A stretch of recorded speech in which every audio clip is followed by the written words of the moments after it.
काही दिवसापूर्वी भोशी डॅमच्या मागील बाजूला म्हणजे जो भोशी डॅम किंवा ज्या पायऱ्यांवरती अनेक पर्यटक येत आहेत याच्या बाजूची जागा म्हणजे साधारणतः 2 किलोमीटर अंतरावरती पुण्यातील काही पर्यटक या ठिकाणी आल्यावरती अचानकपणानं पाण्याचा जो काही प्रवाह वाढला आणि त्यामध्ये दुर्दैवी अशी घटना घडली आणि त्या घटनेनंतरनं संबंधित पुणे जिल्ह्याचे जिल्हाधिकारी सुहास दिवसे, त्यानंतरनं पर्यटन विभाग असेल, फॉरेस्ट विभाग, नगर परिषदेचे चीफ ऑफिसर या सर्वांनी परवा दिवशी म्हणजे साधारणतः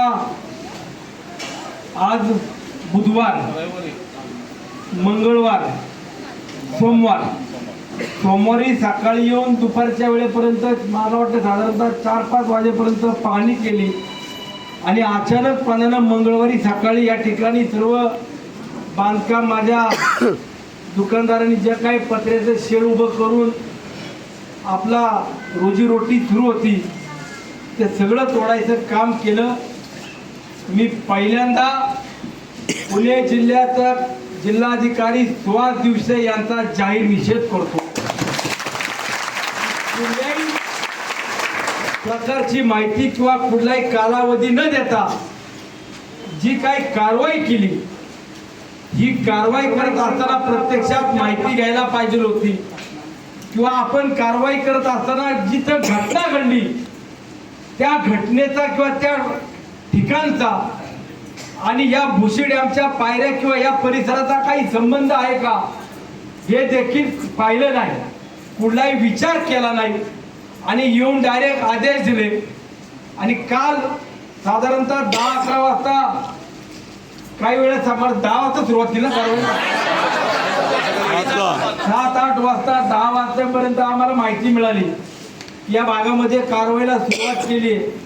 मी कलेक्टरांशी संपर्क करत होतो, त्यांच्याशी 12-12:30 वाजता माझा संपर्क झाला आणि त्यांना सांगितलं की तुम्ही कारवाई पहिली थांबवा, तिथल्या नागरिकांना मला विश्वासात घेऊ द्या, त्यांचं म्हणणं काय आहे ते मला जाणू द्या. तुम्ही डायरेक्ट कारवाई करण्याचे आदेश दिले आणि 2 दिवस 8 दिवस जरी मुदत द्यायची का नाही द्यायची, का आपल्याला कारवाई करावी लागेल का नाही लागेल, हे सगळ्या बाबी मला आणि आपल्या सर्व डिपार्टमेंट मधल्या अधिकाऱ्यांना जाऊन पाहू द्या आणि त्यानंतर तुम्ही कारवाई करा. त्यांनी मला सांगितलं मी तुम्हाला 24 तासाची मुदत देतो. म्हणजे 24 तासाच्या ऐवजी आम्हाला 48 तास करून द्या. त्यानंतर ना मी बघतो सांगतो असं करून 2 वाजून गेले तरी कुठल्या सूचना दिल्या नाही, 3 वाजले तरी कुठल्या सूचना दिल्या नाही आणि 3:30 वाजता मी त्यांना फोन करतोय. त्यावेळेला मला सांगितलं की मला तिथं फोनवर रेंज नाही आहे, आमच्या अधिकाऱ्यांशी संपर्क होत नाही. म्हणलं मी तुमच्याशी संपर्क करतोय, तुम्ही ज्या अधिकाऱ्यांशी संपर्क करताय मी त्यांच्याशी सुद्धा बोलतोय आणि जर तुम्हाला मी सांगून सुद्धा कारवाई करायचीच असेल तर तुम्ही कारवाई सुरू करा, कारवाई चालू ठेवा. मी आता अधिवेशनामध्ये या बाबतीत काय दखल घ्यायची ती दखल घेतो. अधिवेशनामध्ये मला जिथं आवाज होता तो उठवल आणि इथून मी पुण्याला येणार आहे, तुम्ही कारवाई सुरू ठेवा असं सांगितलं. त्यांनी ती कारवाई बंद केली. मला सांगायचं एवढंच आहे की जिल्हाधिकाऱ्यांनी प्रांत त्यांच्या खालच्या अधिकारी आहेत त्यांना ज्या काही सूचना केल्या त्यांनी सुद्धा प्रत्यक्षात या ठिकाणी येऊन पाहायला पाहिजे होतं.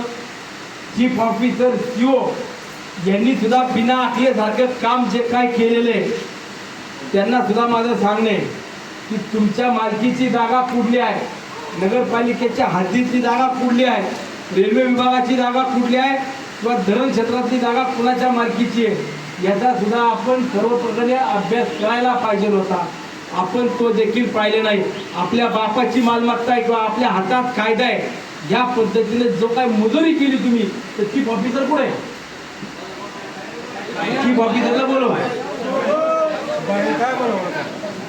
तुम्ही जी काय मजुरी केलेली या ठिकाणी आहे मी त्याचा नक्की तुम्हाला हिशोब चुकता करायला लावणार. तिथं पुढे अजून कारण नसताना तुम्ही चुकीच्या पद्धतीने कारवाई केली. पुढे बोलून घ्या. तुम्ही रेल्वेचं नाव पुढे करून तुम्ही कारवाई केलेली आहे. मी बोलतोय ना, मला सगळी कल्पना आहे. मी काल या माणसाला फोन करतो, हा जागीरदार माझा फोन उचलत नव्हता, हिशोब चुकता करणार मी, तुझा लक्षात ठेव. मी तुम्हाला आज सांगतो, 2 दिवस फक्त मला मुदत द्या. आज बुधवार गुरुवार जाईल, फार तर शनिवार पर्यंत तहसीलदारांनी चीफ ऑफिसरनी या ठिकाणी यायचं.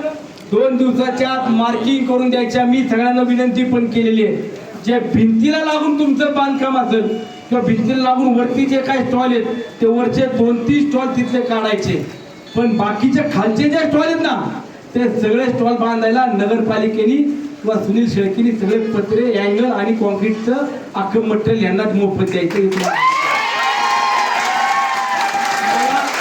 2 ते 3 दिवसामध्ये हे जागा निश्चित करून देतील. माझी तुम्हाला विनंती आहे, आम्हाला या बाबतीत समंजसपणाने जे आमचं काम सुरू आहे, आम्ही जे काही शांततेत करतोय, कारण नसताना चुकीचा पायंडा पाडू नका. गेले अनेक वर्षापासून 4 पिढ्यांपासून इथं असलेल्या लोकांच्या रोजीरोटीवरती 12 महिन्यातले फक्त 4 महिने रोजीरोटी करतात, त्याची सुद्धा तुम्हाला कदर राहिली नाही. ज्या ठिकाणी भोशी डॅम हा लोणावळा शहरातलं मुख्य ठिकाण, जे पर्यटनासाठी असलेल्या ठिकाणी ते तुम्ही बंद करायला निघालाय.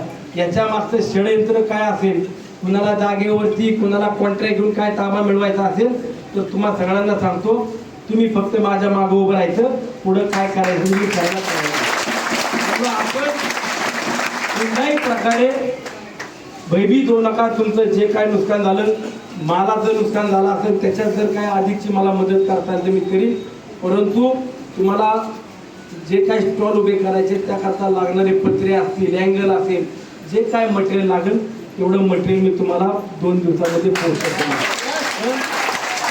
फक्त मला जागा एका बाजूने निश्चित करू द्या. एक ठिकाणी फक्त मला जे चुकीचं वाटलं, जिथं पाण्याचा प्रवाह वाहतोय पण त्या प्रवाहाच्या मध्येच कुणीतरी ते आपण काय म्हणतो विकायचं जे कुणी उभं केलं होतं, तेवढे फक्त 4-5 दुकानदारांना विनंती की पाण्याच्या प्रवाहात कुणी आणू नका, नाहीतर त्या 4-5 जणांमुळे आपल्या बाकीच्यांना अडचणी होतील. आणि दुसरं, आता ज्या काय वरच्या कारवाया झाल्या त्याच्यातून नुकसान भरपाई द्यायची, पण इथून खालच्या प्रायव्हेट आमच्या बापाच्या मालकीच्या जागा आहेत, माझ्या दुकानदाराच्या स्थानिकांच्या, एक जरी पत्राला हात लावला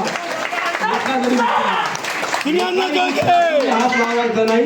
मी स्पष्टपणे सांगतो, बाहेर मालकीचे आहेत, वर्षातले 4 महिने 6 महिने व्यवसाय करतायत. जर अतिक्रमण अधिकचं वाटलं, रोडच्या मध्ये वाटलं तर तिथं आम्ही सहकार्य करू. आम्ही म्हणत नाही की तुमच्या अतिक्रमणाला आम्ही पाठिंबा देतो किंवा होऊ द्या अतिक्रमण, पण चाललंय व्यवस्थित, सुरक्षा ते करतायत. कुणी पाण्यात व्हायला लागला, कुणी पडला तर ते दुकानदार जाऊन धावपळ करून तिथं त्याला वाचवण्याचा प्रयत्न करतायत. ट्रॅफिक झालं ते स्वतः मदत करतायत. आणि म्हणून मला तुम्हाला विनंती करायची, लोणावळा शहर जर माझा पर्यटनाचा असेल, माझ्या लोकांचा स्थानिक भूमिपुत्रांचा रोजीरोटीचा प्रश्न जर या पर्यटनावर असेल तर याला गालबोट लागून देऊ नका. यांचं अस्तित्व तुम्ही अडचणीत आणण्याचा कुठल्याही अधिकाऱ्यांनी प्रयत्न करू नका. सरकार कुणाचं आहे, गेलं फाट्यावरती, गेलं खाट्यात, आम्ही रस्त्यावरती उतरलो तर तुम्हाला अडचणी निर्माण होतील. एक दिवस सोनाळा बंद करून हायवे रोड बंद केले ना तर सगळ्यांची पळती होईल. आम्हाला त्या भानगडीत तुम्ही त्या मार्गाने आम्हाला जायला लावू नका. तुम्हाला माझी सूचना आहे. माझ्या आया बहिणींना सांगतो, तुमचं जे काही नुकसान झाले ते नुकसानाची किंमत द्यायचं काम सुनील शेळके करीत. तुम्हाला अडचणी जे काय तिथं आता सगळं मोडलंय, पायऱ्या मोडल्यात, रस्ता तोडलाय, त्याला कशा पद्धतीने व्यवस्थित करायचं 4 दिवसाच्या आत तुमचं काम सुरू करून अवघ्या 8 दिवसात तुम्हाला मी पूर्ण करतो. आता बाकीच्या चर्चा करू नका.